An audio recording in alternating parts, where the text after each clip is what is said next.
Hi, Phonics friends.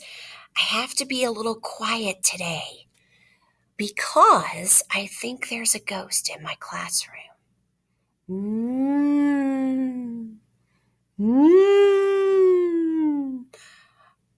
Oh my goodness. Mrs. Steck, I think you've completely lost your mind. Yes, it's true. I have lost my mind. But today, I am getting your attention because we are learning about ghost letters. There are going to be 3 days of ghost letters, and I'm so excited to teach you what these sounds are. The first thing I have to tell you about a ghost letter is that the ghost letter doesn't have a sound. So it's really quiet.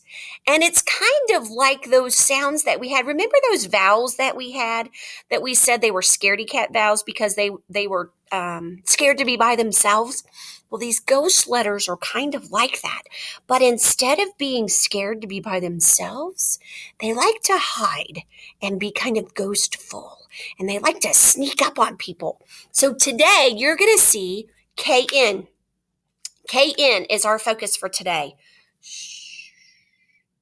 I'm wondering if anyone already knows what sound KN says. Does it say the K sound or does it say the N sound? Because we know one of them is ghostly.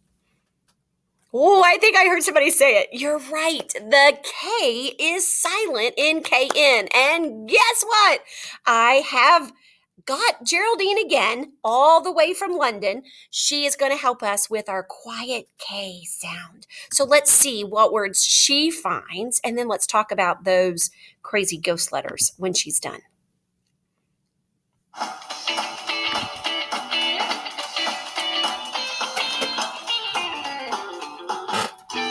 Hello, Geraldine. Geraldine the giraffe. That's you. Today, Geraldine, we're going to learn about a silent K, okay? The silent K is special because when you see this in front of an N in words, we don't make a sound. Shh, okay? We don't make a sound at all, do we? And there are lots of silent letters, but I would like you to try and find any words of things around the house that have got the silent K. Off you go then.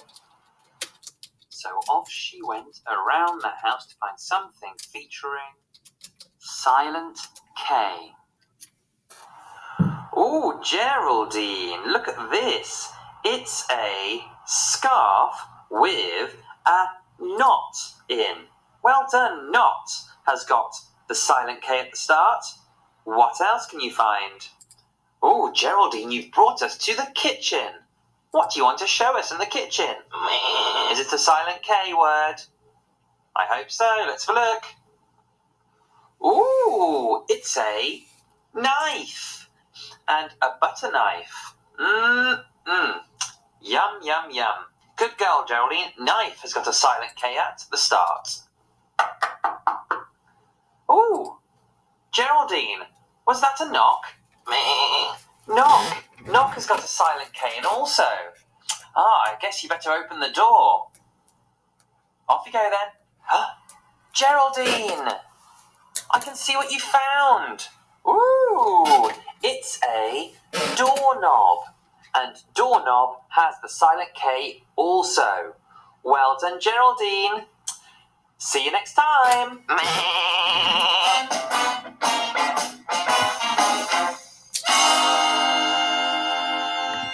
Oh, that Geraldine, she found some really good things. Today, our learning target says I can create real words using a hunk and chunk so I can learn to sound out words. I will know I have it when I can create words that has the KN or N sound in them.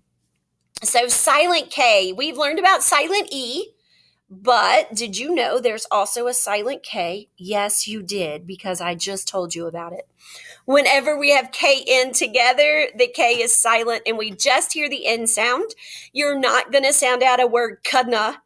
So if it's a knife, you're not going to say knife. Although my family at home, when they're being silly, they will say, "Can I have a knife, please?" Because they just think it's hilarious. But we are not going to say that. We're going to say knife and spell it correctly.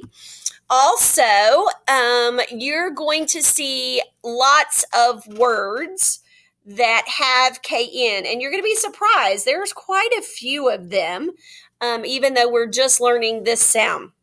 So the first word is KN is in no, like not yes and no, but I know something, KNOW. So we have a little chant on our paper today, and it says KNKN.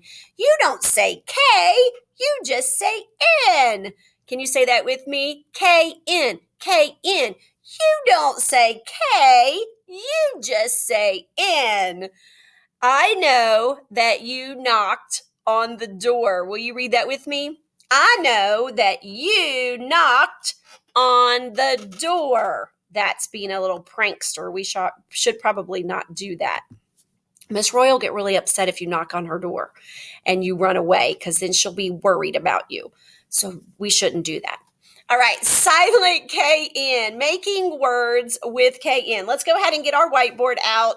And the first word that I do want you to write is the word no, and not the N-O, but the no for knowledge, KNOW.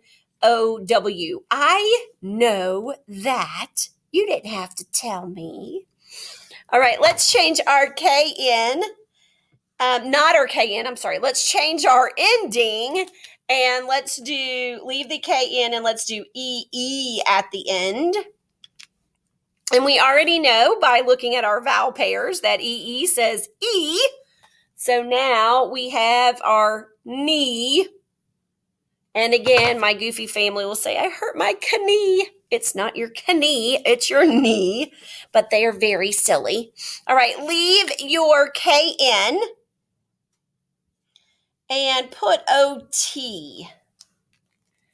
So what do we have now? We have not. Knot. This is the kind of knot that you get your shoelace in. My shoelace is in a knot, or I tied a knot in my loop of my mask to make it a little bit tighter. So KNOT is knot. Let's do the KN, leave that, and let's do the OCK that we were just talking about. This is knock. So when you're thinking about knock on the door, instead of N-O-C-K, it would be K-N-O-C-K. Knock. Good. So you're going to be able to come up with some more words. I did include a chart in our presentation. Actually, there's two there. There's the ghost digraphs that we're going to be talking about this week.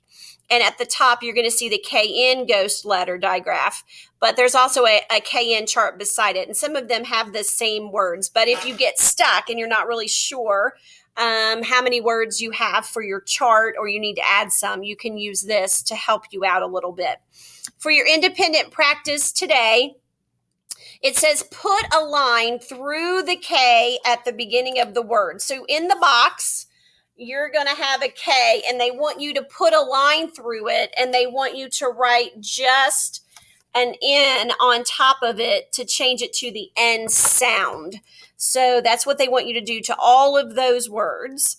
And then this is going to be a little bit challenging for you. At the bottom, you're going to listen to your teacher say a word, and you're going to have to decide, is it a KN or is it just an N? And so you're going to have to really listen to the sentence or listen to the word well, because your teacher could say the word no. Well, the word no has an N, N-O, but there's also a no, K-N-O-W.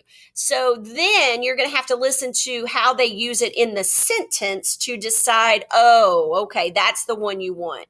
You want, please mark no on your paper. That would be N-O. So now we're trying to figure out what context we're using those in, which is good practice for using context clues.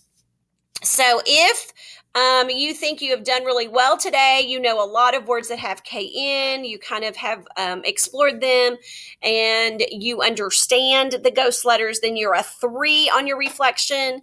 If you're getting it, but you still need a little bit more practice to figure out if it's a KN or a regular N, you are a 2. And a level 1 is you need some more help in trying to figure this out.